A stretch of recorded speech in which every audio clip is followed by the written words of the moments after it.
John Sloan speaking to Alex Lohore, who will face Nicolas Dalby at Cage Warriors 103 in Copenhagen in March. Alex, thanks so much for your time. How's things? Yeah, first, I want to say thank you for the interview. We need more guys like you to promote ourselves and promote the fight. It's very helpful. And yeah, I'm feeling great. I'm impatient to get in there and show the world my skills and finally get my respect that I deserve. After you defeated Tim Barnett at Cage Warriors 100, in the cage you said March, UFC London or Cage Warriors Welterweight title.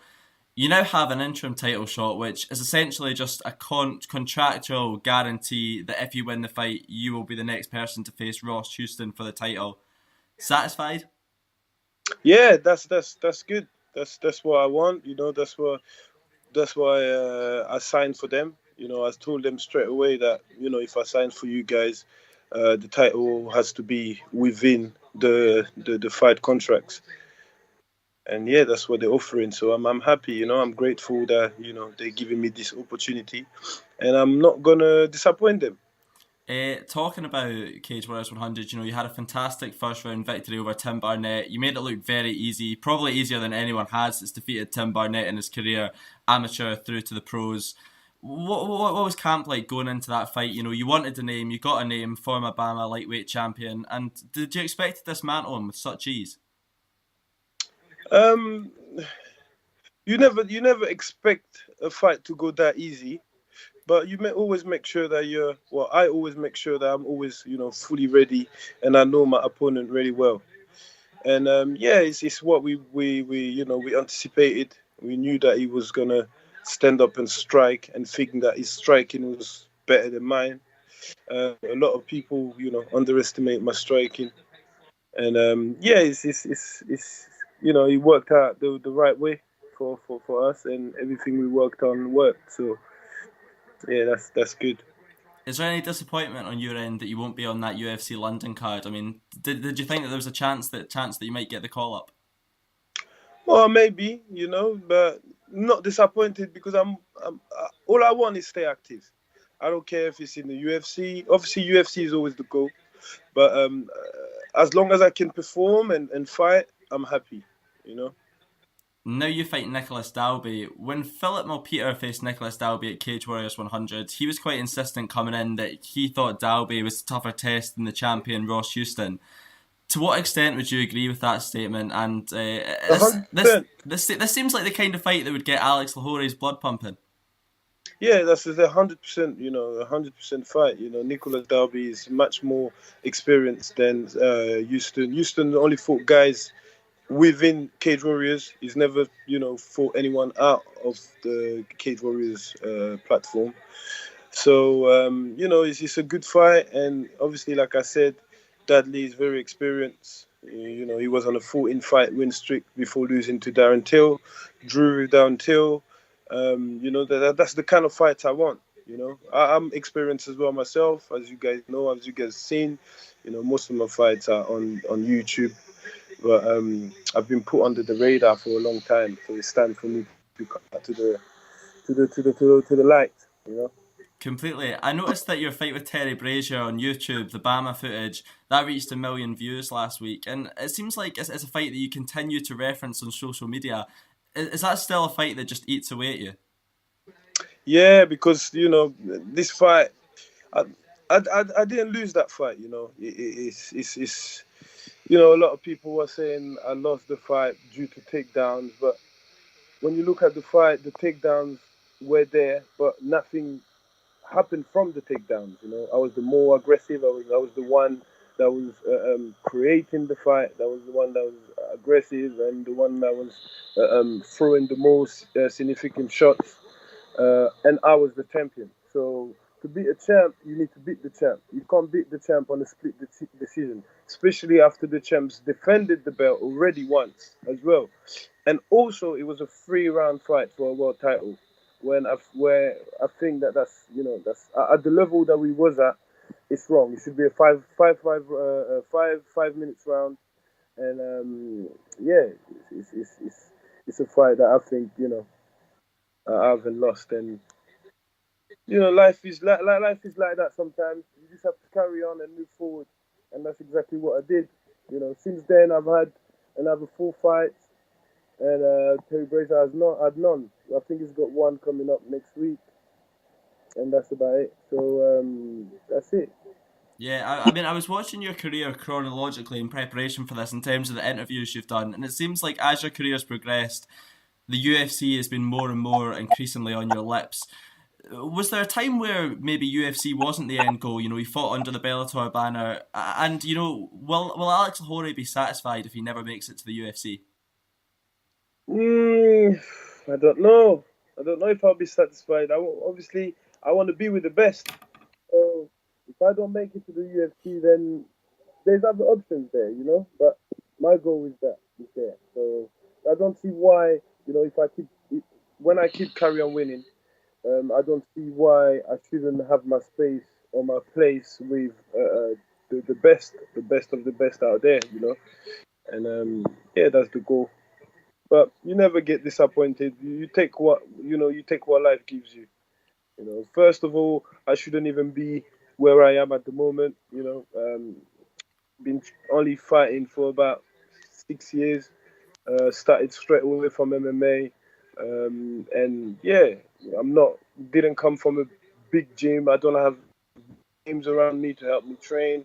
I've got obviously I've got good guys who have a good vision of the fight game, and who understands about fighting, and yeah, that's what counts.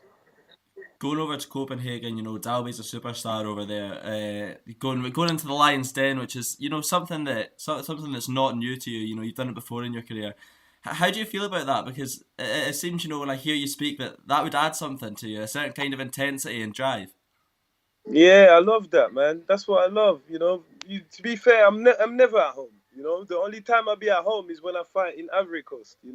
Wherever I go, I'm never gonna be at home really. But fighting in someone else's territory, it's even better for me because I take all that energy in. It's a drive. It helps me mentally, and it gets me stronger. Like I said, well, once I go to the UFC, it'll be the same. I'm never gonna be at home. I'm never gonna be fighting at home. So I'm used to this kind of environment, and I'll just go in there to fight and show people my skills.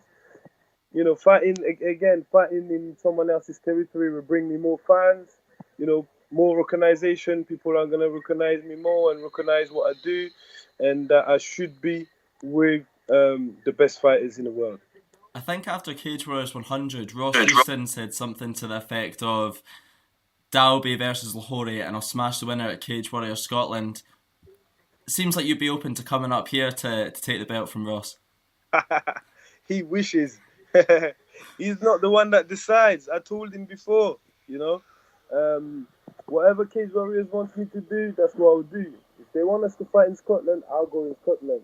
If they want us to fight in London, I'll go fighting in London. If they want us to fight in Cardiff, I'll go fight in Cardiff. So it's not him who decides. It's Cage Warriors who decide. So whatever they say is where I'll go and where I'll fight and get my title. Where does Alex Lahore want to be by the end of 2019? You know where I want to be, man. UFC with the best, fighting with the best, and showing my skills with the best. I noticed on social media when Darren Till and Ross Houston took a photo together, I think you commented something on the post, something to the effect of, I see food when I look at this picture. Obviously there's some great welterweights with him and Leon Edwards fighting at UFC London. Would a kind of UK versus UK matchup, I know this isn't where you're from, but it's where your career's been forged, yeah. Would that interest you when you get to the UFC, just to, prove that you're the best from this region?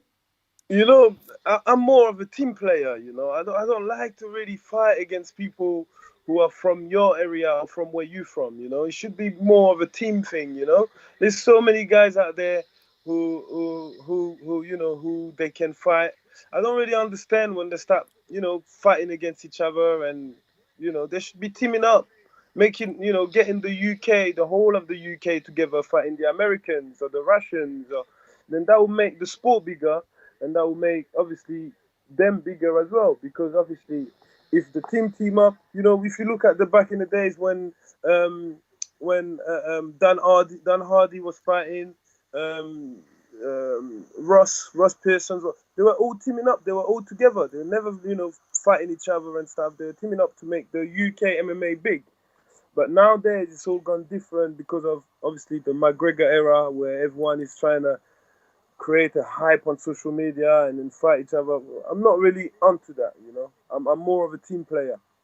And I know you just said that I'm not from the UK, but I also represent the UK because, like you said, it's where I've started my MMA career. It's where I live right now. You know, without the UK, you know, my first fans were UK fans, you know. Obviously, I'm from France. It's illegal out there. My fans travel and come from France to watch me fight also. So that's why when I come out to fight, I bring the UK flag with me to show that I appreciate all the support from those who support me from the UK, who's been supporting me from the start of my career. So yeah, that kind of answered my next question, because I was gonna ask you who you feel you represent when you fight, but because I noticed also on social media, I think Cage Warriors had a post up at the weigh-ins, and it was they were trying to sell it as France versus the UK, and you weren't really having that. Yeah, no, I wasn't having that. I sent them a direct message on Instagram telling them not to do that again because, you know, it's not fair on all my fans, all the UK fans who I represent, you know, and who's been supporting me from the start of my career. Like I said, you know, I started MMA in the UK. You know, I live in the UK now. I've been living here since 2005. So you know, I deserve to be classed as a UK fighter as well. I know you're not really a predictions guy, but how's this fight going to play out with Nicolas Dalby? Yeah, the fight is, you know, is going to be the same as always with me, the Killer Kid, winning by by great fashion.